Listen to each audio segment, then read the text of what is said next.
Olá pessoal, sejam todos muito bem-vindos ao meu canal. Eu sou Michelle Inácia, especialista em Direito Tributário, e esse é mais um vídeo para esse quadro intitulado Dicas Tributárias. Hoje a gente vai conversar um pouco sobre os princípios teóricos da tributação, fazendo um link com finanças públicas, tá certo?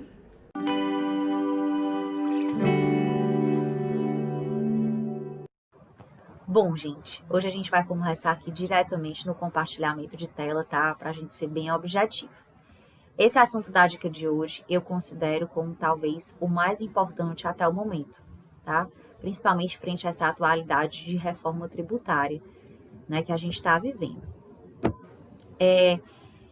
Veja, gente, a gente sabe que o direito tributário vai cuidar da arrecadação dos tributos, né? E então a gente tem aqui na outra mão as finanças públicas, né? A parte do orçamento, que vai fazer o quê? Alocar esses recursos, né? Vai fazer o quê? A previsão das receitas, a fixação das despesas, enfim, gerir essa dívida pública, né, da melhor forma possível.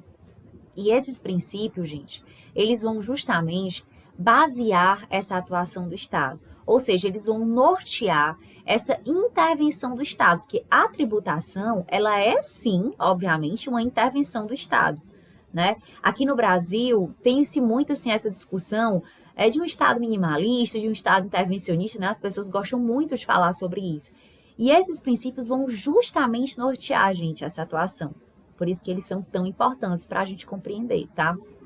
Além do mais, nesse momento de reforma tributária que a gente escuta a todo instante, todo mundo praticamente é assim unânime, falar que o nosso sistema é caótico, que o nosso sistema é disfuncional.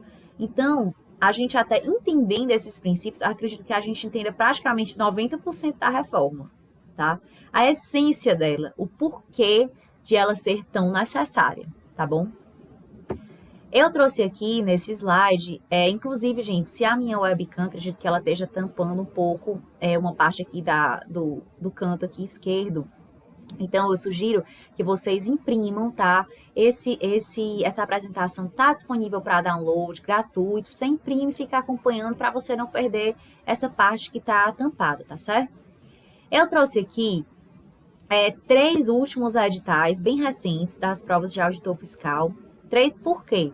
Porque aqui foi o concurso municipal na ISS de São José do Rio Preto, e esses dois foram os editais da Cefaz, Distrito Federal e Alagoas, que eles foram praticamente iguais. O que mudou foi a legislação, né, entre dos dois. E ambos a gente teve aqui essa parte de finanças públicas trazendo esse tema, tá? Às vezes muda a classificação de uma banca para outra, principalmente porque o de Rio Preto foi FCC e do DF de Alagoas foi CESP. Mas, enfim, há uma tendência realmente das bancas, tá? E é bem natural que elas assim façam, porque eles são muito interligados, né? Como eu já falei, tá? Então, gente, vamos lá. Vamos botar aqui a mão na massa.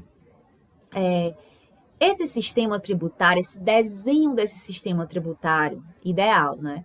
Ele tem, assim, algumas pernas, alguns princípios, né, que norteiam, ou seja, que espera-se que o sistema tributário seja essas características, possua, perdão, essas características. Há uma divergência doutrinária, alguns colocam como características, outros como princípios, desdobramentos, mas, enfim, a aplicabilidade é a mesma, o que importa é a gente compreender o conteúdo na essência, tá? Então, espera-se que esse sistema tributário seja equitativo, que ele seja progressivo, que ele seja neutro e que ele seja simples. Todas essas características andam de mão dadas. Nenhuma delas nega a outra, muito pelo contrário. Por isso que é importante que a gente estude todas elas juntas, para que a gente entenda a essência realmente delas, tá bom? Então, vamos começar aqui pela equidade, né? O que é isso? O que é que a equidade ela pressupõe? Ela pressupõe, gente, que esse ônus tributário, ou seja, essa carga tributária, seja distribuída na medida do possível, tá?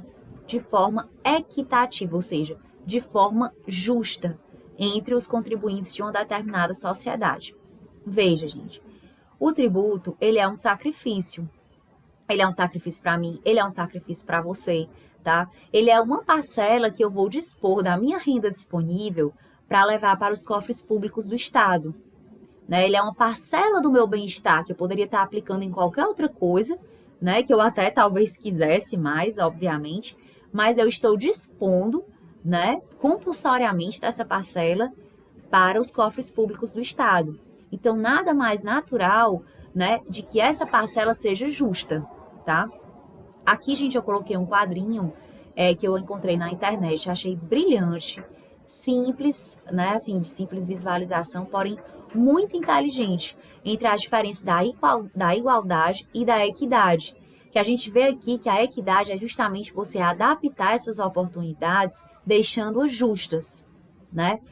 E muitas das vezes a gente vai ver que essa adaptação tem uma correlação muito grande com as políticas do Estado, tá? Vamos lá. Aqui, gente, é o seguinte, quando a gente vai fazer essa distribuição, né, que ela deve ser equitativa, essa distribuição, ela, assim, parte de uma análise complexa e que muitas vezes tem um caráter subjetivo, né? Ela necessita realmente de algumas frentes, de alguns princípios, né, que às vezes são denominados princípios, enfim. Tem várias classificações, como eu disse, mas o que importa é a gente saber que a doutrina, ela parte de dois princípios para a gente fazer essa análise, né, dessa distribuição equitativa do ônus tributário. Tem o princípio do benefício e o princípio da capacidade contributiva, tá? O princípio do benefício, gente, ele pressupõe que o ônus que cada agente vai pagar deve corresponder ao benefício por ele auferido através dessas políticas públicas, né?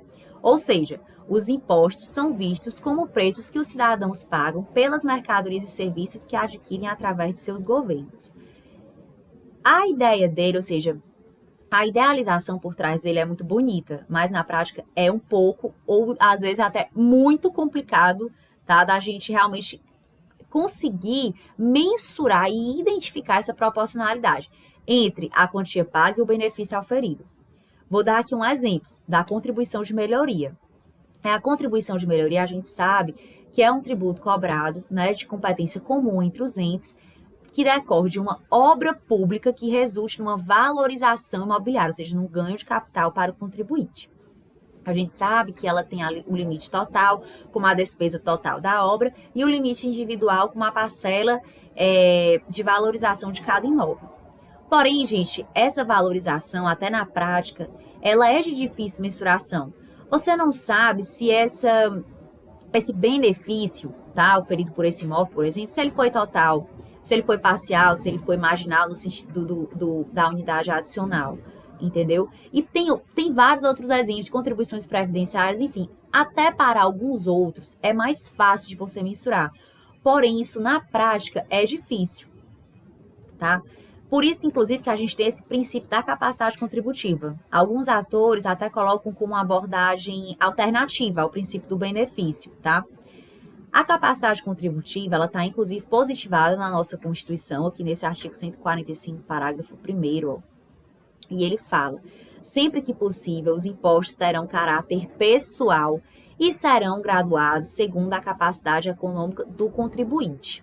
Gente, os impostos, quando eles têm realmente esse caráter pessoal, é bem mais fácil de auferir a capacidade econômica deles. A gente tem um exemplo clássico que é o imposto de renda, né?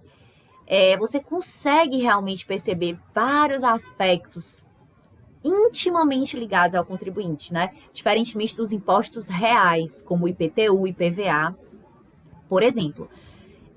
Eu diria que a progressividade, né? Que a gente vai já ver um pouquinho, estou aqui antecipando, que ela viabiliza essa capacidade contributiva, ela é mais fácil de ser auferida nos impostos pessoais do que nos reais. Nos reais nem sempre ela é alcançada, mas há uma forte tentativa para isso, tá? Por isso que a Constituição diz, sempre que possível, tá? É justamente nessa tentativa. Dentro do princípio da capacidade contributiva, a gente tem os desdobramentos da equidade vertical e horizontal. Eu trouxe aqui, gente, porque eu já vi, inclusive, questão, e eu trouxe essa questão também, tá? Para a gente vislumbrar como é que ela é cobrada, tá? Eu já vi um professor fazer um gráfico que eu achei extraordinário e dá para a gente compreender bem direitinho esses desdobramentos da equidade vertical e horizontal. Imagine, gente, que aqui esse gráfico, tá? Eu não sou boa de desenho, mas enfim, o que vale é a intenção. Aqui seja a faixa salarial percebida pelo contribuinte. Nesse simples gráfico, a gente consegue ver a equidade vertical e horizontal. A horizontal, o que quer dizer? Todas as pessoas que estão nessa faixa salarial devem pagar o mesmo tributo, certo? E à medida que essa faixa salarial aumenta, a pessoa deve pagar mais tributo. Ou seja, aqui a gente tem a equidade vertical e aqui a gente tem o quê? A equidade horizontal. Quem ganha mais, paga mais. Quem ganha menos, paga menos, tá? Então, gente, eu trouxe aqui duas questões que ilustram perfeitamente aqui os conceitos, tá? Essa daqui foi da Receita Federal, da ESAF, e essa daqui de baixo foi da FGV, tá bom? Segundo o princípio da equidade, na teoria da tributação, 2 critérios são propostos: a classificação dos indivíduos que são considerados iguais e o estabelecimento de normas adequadas de diferenciação. Quais são esses critérios? Como a gente acabou de ver, gente, o princípio do benefício e da capacidade contributiva, principalmente quando ele fala nesse estabelecimento de normas adequadas de diferenciação, né? A gente consegue perceber até intuitivamente aí a progressividade, tá? Nessa questão aqui de baixo, ele vai abordar justamente esses desdobramentos da equidade horizontal e vertical. Quando ele diz, segundo os princípios da equidade horizontal e vertical, respectivamente, a tributação deve incidir de forma que os indivíduos com capacidades econômicas similares sejam onerados da mesma forma. A gente viu naquela faixa salarial, a equidade horizontal. E os indivíduos com capacidades econômicas distintas sejam onerados diferencialmente, ou seja, à medida que a sua renda aumenta, você vai contribuir mais, o seu potencial de contribuição aumenta, tá bom? Progressividade. Gente, a progressividade, na minha opinião, ela viabiliza a capacidade contributiva. Basicamente é isso, tá? Aqui vem aquele lance que eu falei, de quem tem mais paga mais, quem tem menos paga menos. O imposto de renda, como eu falei, que é um imposto pessoal, né? Ele consegue oferir realmente de forma quase que perfeita, né, a capacidade contributiva do sujeito passivo, especialmente pelo aquele mecanismo das deduções, né, que torna ainda mais ideal o sistema, né? Você tem aquelas deduções de despesa com saúde, enfim, realmente, como eu disse, ele consegue pegar esses aspectos, né, realmente mais íntimos do contribuinte, que os impostos reais não conseguem, tá bom? E a gente tem o imposto, por exemplo, como o IPTU, que é um imposto real, que a gente tem dois tipos de progressividade para ele, previsto na própria Constituição, porque às vezes a gente acha que a progressividade é só aquela fiscal, né? Mas não é. Ele tem o aspecto da progressividade fiscal, tá? Que à medida que o pressuposto é o seguinte: quanto maior o valor do imóvel, pressupõe-se que maior é a sua capacidade de contribuir, né? E a extra fiscal, que aí ela vem não para fins arrecadatórios, mas aqui o Estado ele tem uma outra finalidade. Nesse caso, é de que a propriedade cumpra a sua função social. Por isso que a gente tem a previsão no artigo 182, parágrafo 4º, de que aqueles terrenos que estão sendo subutilizados, ou seja, que o proprietário não está dando, tá, a utilização correta de acordo com a função social da propriedade, que eles sofram, né, é uma faculdade na realidade, que eles podem vir a sofrer esse IPTU progressivo no tempo. E em último caso, vai ser desapropriado, tá? Mas aqui, a finalidade, como eu disse, ela não é simplesmente arrecadar. É uma finalidade, digamos, extrafiscal, literalmente, tá? A neutralidade, gente, e aqui eu vou até colocar uma seta, sabe? Para realmente dar o enfoque de que talvez esse é o princípio mais importante. Ele é o princípio mais falado no momento de reforma tributária, né? E eu acho assim que ele é tão importante que eu diria que dos top 10 ele é o primeiro, né? O que acontece, gente? A gente acompanha direto os economistas, né? Principalmente aí economistas como Bernard Api, por exemplo, que está por trás da PEC 45, né? Que foi o idealizador realmente do projeto dela, falar que o nosso sistema fere demais, assim, intensamente a neutralidade, né? E eu queria explicar isso, assim, até com exemplos práticos, para a gente entender direitinho o que acontece. Gente, o bom sistema tributário, primeiramente, é aquele que não importa como a sua produção está organizada, a tributação é a mesma. Veja, a gente vive num sistema tributário, quando você tem uma indústria, que ela só pode recuperar créditos, né, partindo do pressuposto da não cumulatividade, daquilo que ela usa na produção dela. A energia elétrica dela só pode ser, os créditos de ICMS, por exemplo, recuperados quando for na produção. O que ela utiliza de energia elétrica no escritório, por exemplo, nas taxas administrativas, ela não se recupera. Se ela comprar uniformes para os funcionários dela, ela não recupera crédito, tá? Ou seja, o que é que o sistema tributário da gente induz? Que a indústria produza tudo internamente. Ao invés dela comprar um serviço, um programa de software, por exemplo, para desenvolver atividades para ela, que ela produza aquilo internamente para poder ela conseguir recuperar os créditos. Porque senão vai ficar mais caro, se ela não puder, claro. Né? Isso faz, gente, com que ela seja ineficiente, que ela não se especialize naquilo que ela faz de melhor. E isso, em conjunto com as outras indústrias, reduz a produtividade da nossa economia.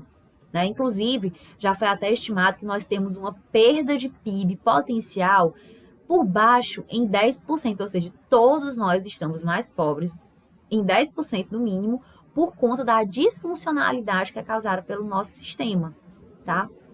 A gente sabe que a livre iniciativa é sim positivada pela Constituição, né, como o princípio norteador da ordem econômica. Então, o Estado, né, ele tem que ter diretrizes nessa tributação, ou seja, nessa intervenção, como eu já disse, tá bom? Para não prejudicar essa economia, tá certo?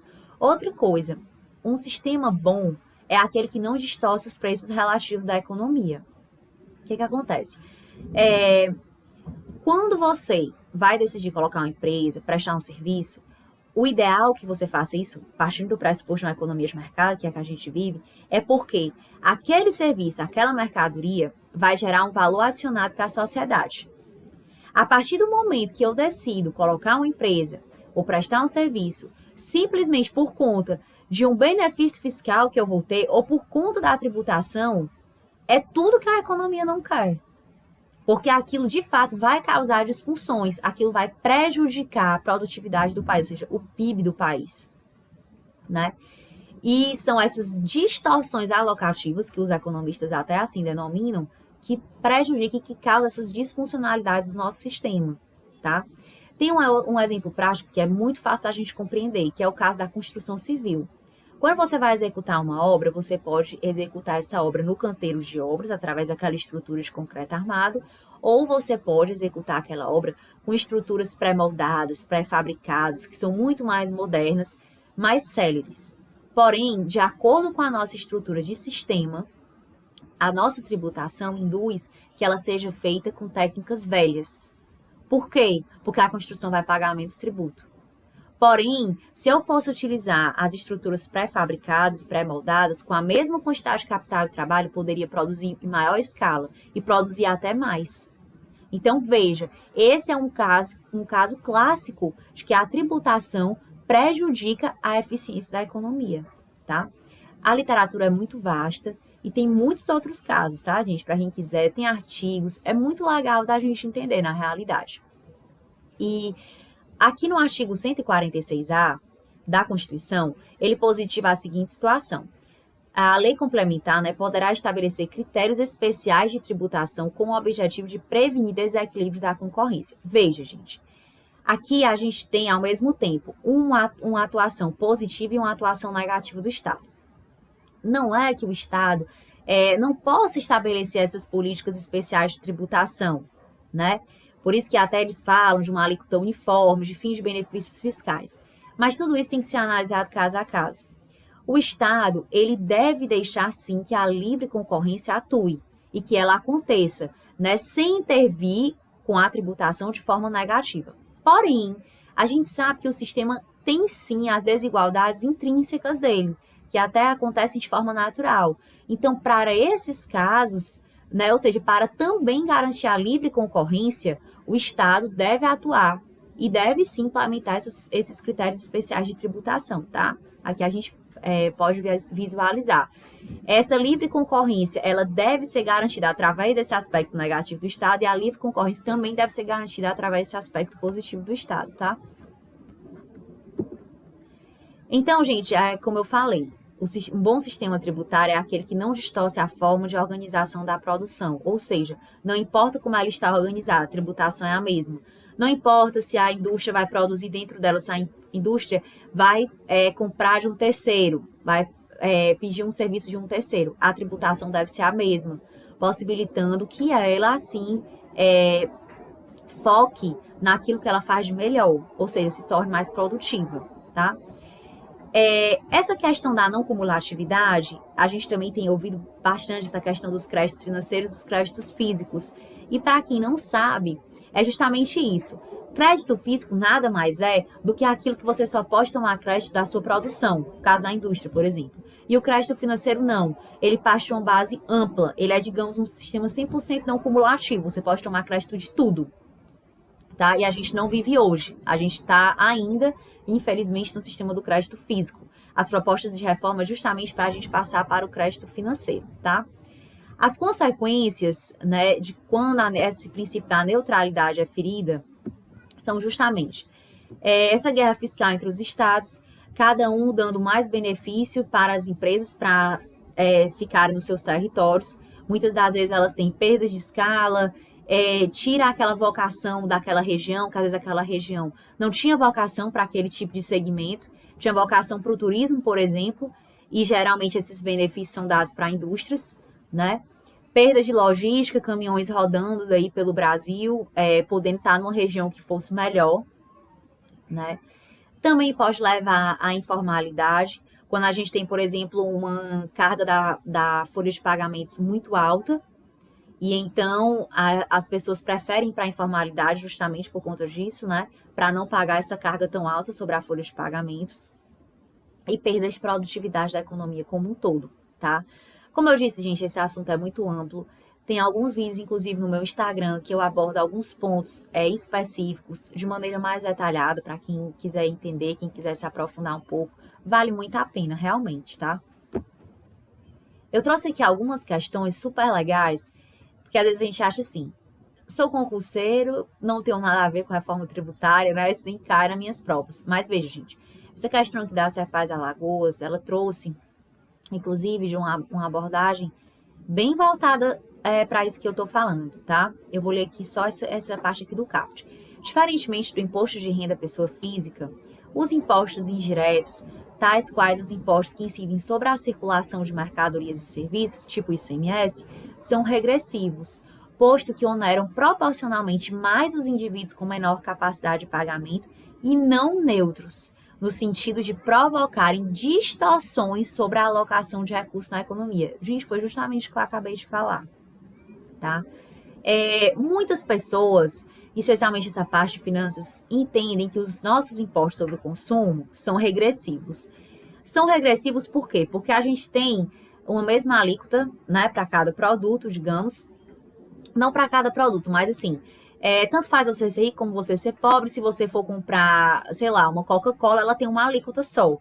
E obviamente que se você colocar aquela alíquota proporcionalmente para uma pessoa que ganha 1.000 e uma pessoa que ganha 100, para a pessoa que ganha 100 vai ser um sacrifício maior, ou seja, de fato a tributação é proporcionalmente maior. Então é isso que essa regressividade quer dizer, tá?